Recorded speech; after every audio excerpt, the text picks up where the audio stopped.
Hello and welcome to another new edition. I am Lewa Lucky. Joining me tonight is Abdihakim Abdullahi Abdi Talyani, the Executive Director of SIEPRA. Welcome to the program first. Thank you for having me, Lewan. I'm glad to be here. Well, Abdihakim, as you know, there is a loan forgiveness that's going to be on the edge of Somalia's new era right at the moment. And if we take a look back to how the economy in the nation itself is, we can find that it's really growing to be in somehow. Do you think that it's going to help Somalis that if in case of death come out? Yes, thank you. That's a very important question. How the loan forgiveness or debt relief is going to help Somali people? If the part of the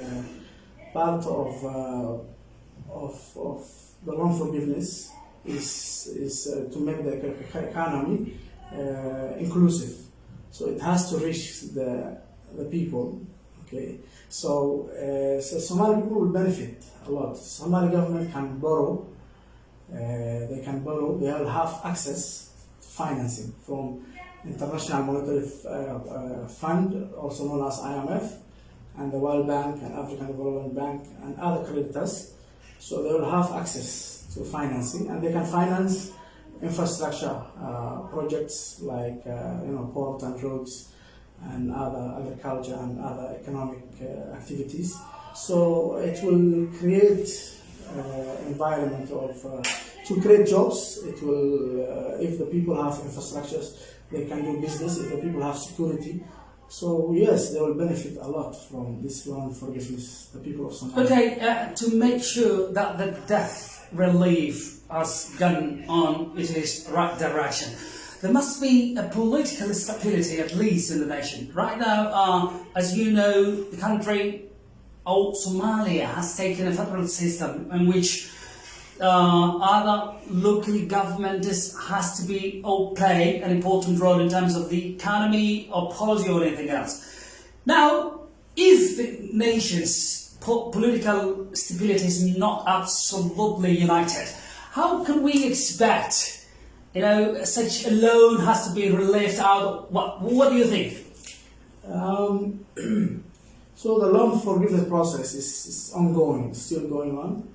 And it's more likely that as the IMF and the World Bank and African Development promised that they forgive the loan, but still there is some criteria that the government has to fulfill, which includes the decentralization of the financial system.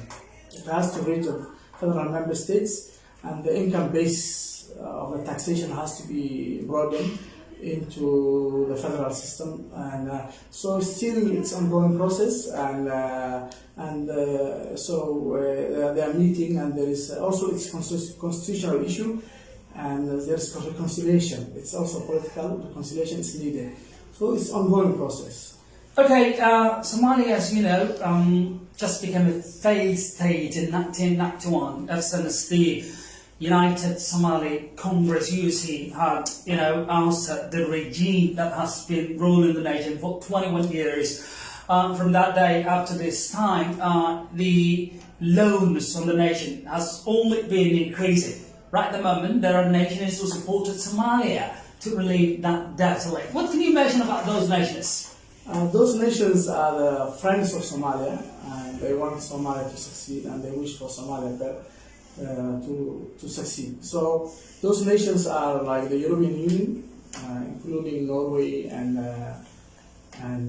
Italy and England, UK, and the US, of course, and there are some non-governmental organizations like International Financial System, or organizations like the IMF or International Monetary Fund, and the World Bank and the African Development Bank, who also written off the debt of Somalia.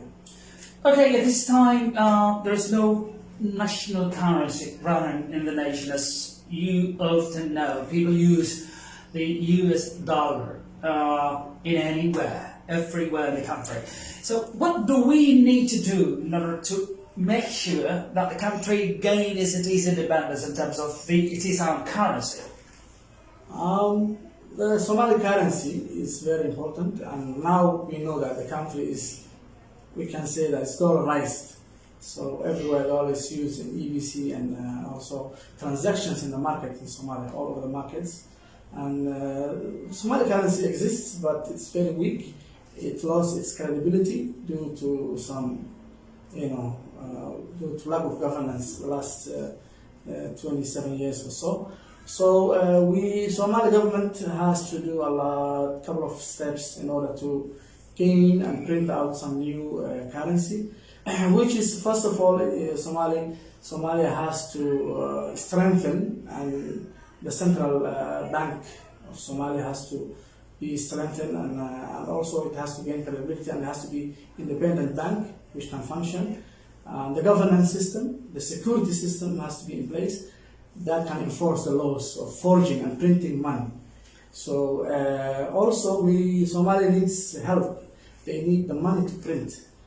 40 million is needed, I guess, 40 million. Sheikh Sharif tried, he failed. Hassan al-Hashaq tried, he failed. So this government, we hope they can raise the 40 million and they can print out the money. And so yeah, that's the steps that needs to be taken. Okay, at the end of our program, what percentage can we expect from the IMF, the World Bank, and the entire world in terms of the debt relief of Somalia? If I guess it's almost maybe 90% of the Somali debt will be relieved eventually, inshallah. And the 10% Somalia has to pay back, which is about 500 million, $500 million. Thank you very much. That was Abdihakim Abdullahi Talyani, the Executive Director of SIEPRA. See you again. Thank you. Goodbye. Thank you.